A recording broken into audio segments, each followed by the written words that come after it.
Baru-baru ini Amerika Serikat di bawah pemerintahan Donald Trump menyita sebuah kapal tanker berbendera Rusia di Samudra Atlantik Utara. Kapal yang dikenal sebagai Marinera ditangkap dengan alasan melanggar sanksi dan aturan blokade minyak Venezuela.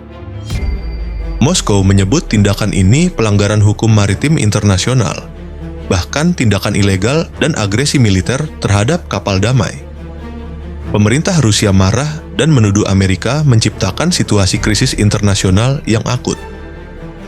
Hubungan Amerika dan Rusia selama ini sudah tegang karena perang di Ukraina, sanksi ekonomi, dan persaingan geopolitik hampir di setiap benua. Langkah penyitaan kapal Rusia di tengah laut yang dipandang oleh Kremlin sebagai tindakan sepihak dan tanpa dasar disebut bisa menurunkan ambang penggunaan kekuatan di laut. Beberapa analis bahkan memperingatkan, jika tanggapan Moskow semakin keras, ini dapat membuka babak baru persaingan, bukan sekedar diplomatik, tapi militer. Kapal tanker berbendera Rusia itu dituduh melanggar sanksi internasional. Amerika Serikat menyatakan kapal tersebut terkait dengan perdagangan minyak ilegal, khususnya yang berhubungan dengan Venezuela, negara yang juga berada dalam daftar hitam Washington. Namun, Rusia menolak tuduhan itu mentah-mentah. Bagi Moskow, ini bukan penegakan hukum. Ini adalah pembajakan negara.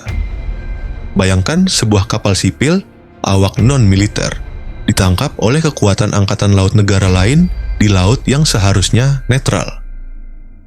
Dalam hukum internasional, ini adalah zona abu-abu yang sangat berbahaya. Rusia melihat tindakan ini sebagai keputusan mematikan. Jika Amerika bisa menyita kapal Rusia hari ini, maka besok Rusia bisa melakukan hal yang sama terhadap kapal Amerika. Dan setelah itu, konfrontasi laut, insiden tembak-menembak, eskalasi militer, perang terbuka, mungkin tak terhindarkan. Inilah sebabnya Rusia menyebut tindakan Amerika sebagai ancaman langsung terhadap stabilitas global. Dalam doktrin militer Rusia, serangan terhadap kepentingan nasional di luar negeri dapat dibalas dengan kekuatan militer penuh.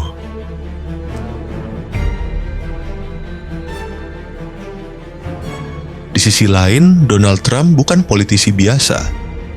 Ia dikenal dengan kebijakan agresif, pendekatan America First, dan keputusan sepihak tanpa kompromi. Di masa lalu, Trump keluar dari perjanjian nuklir, membunuh jenderal Iran, memicu perang dagang global, dan menekan sekutu sendiri. Dalam logika Trump, kekuatan harus ditunjukkan, bukan dinegosiasikan. Masalahnya, Rusia bukan negara kecil, Rusia adalah kekuatan nuklir terbesar di dunia. Amerika dan Rusia memiliki lebih dari 80% senjata nuklir dunia, diikuti oleh Cina, Perancis, Inggris, Pakistan, India, Korea Utara, dan Israel. Perang antara keduanya bukan perang regional, bukan sekedar perang biasa, itu adalah akhir peradaban manusia. Dan konflik besar dalam sejarah seringkali tidak dimulai dengan deklarasi perang, melainkan insiden kecil yang dibiarkan membesar. Perang Dunia I dimulai dari satu pembunuhan, Perang Dunia II dimulai dari satu invasi, Perang Dunia III bisa saja dimulai dari satu kapal di lautan. Jika Rusia membalas, NATO akan terseret, Eropa Timur menjadi medan perang, jalur energi global terganggu, harga minyak melonjak, ekonomi dunia runtuh, dan jangan lupa, konflik besar selalu berakhir dengan korban sipil, bukan politisi, bukan jenderal, tapi rakyat biasa. Hingga saat ini, perang besar mungkin belum terjadi, masih ada jalur diplomasi, tekanan internasional, kepentingan ekonomi global, dan ketakutan bersama terhadap nuklir. Namun satu hal pasti, ambang batas perang semakin menipis, apalagi jika kita melihat kelakuan Amerika dalam beberapa waktu terakhir ini, seperti penangkapan Presiden Venezuela, menyita kapal tanker Rusia, dan ingin menguasai Greenland yang bisa membuat kemarahan negara-negara lain tak terbendung lagi. Karena hal ini tidak menutup kemungkinan perang besar akan terjadi dalam waktu dekat. Ketika kekuatan besar mulai saling menguji, kesalahan kecil bisa menjadi bencana global. Dunia hari ini berdiri di persimpangan antara kekuatan dan kebijaksanaan, ego dan diplomasi, perang dan perdamaian. Apakah insiden ini akan tercatat sebagai peringatan terakhir sebelum kehancuran? Ataukah manusia masih bisa belajar dari sejarahnya sendiri? Hari ini dunia sedang menyaksikan ketegangan dua kekuatan nuklir terbesar di dunia, dan waktu terus berjalan mendekati kemungkinan perang besar yang bisa mengancam kehidupan manusia di seluruh dunia. Yang paling berbahaya dari konflik ini bukanlah kapal yang disita, bukan pula ancaman terbuka yang terdengar di media. Yang paling berbahaya adalah permainan psikologis dua kekuatan besar. Amerika Serikat ingin menunjukkan bahwa mereka masih menjadi yang terkuat di dunia, sementara Rusia ingin membuktikan mereka tidak bisa dipermalukan.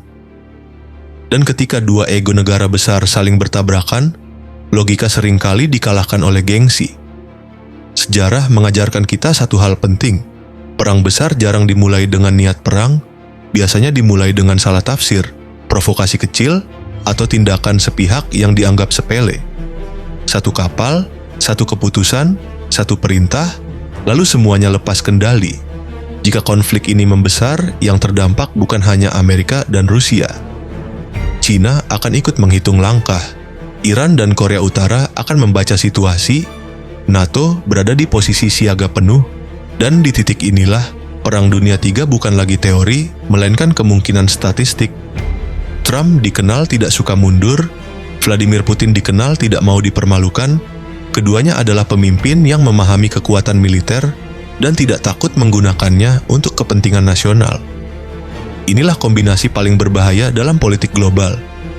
Karena jika satu pihak salah melangkah, tidak ada tombol andu dalam perang global. Perang Dunia III mungkin belum terjadi hari ini, mungkin juga tidak besok, namun satu hal tidak bisa disangkal.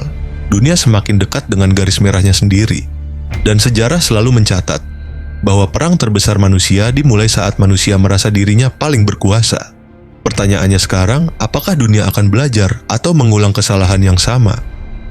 Saat ini, kita semua hanya bisa menyaksikan dan menunggu, berharap tidak akan terjadi konflik yang lebih besar.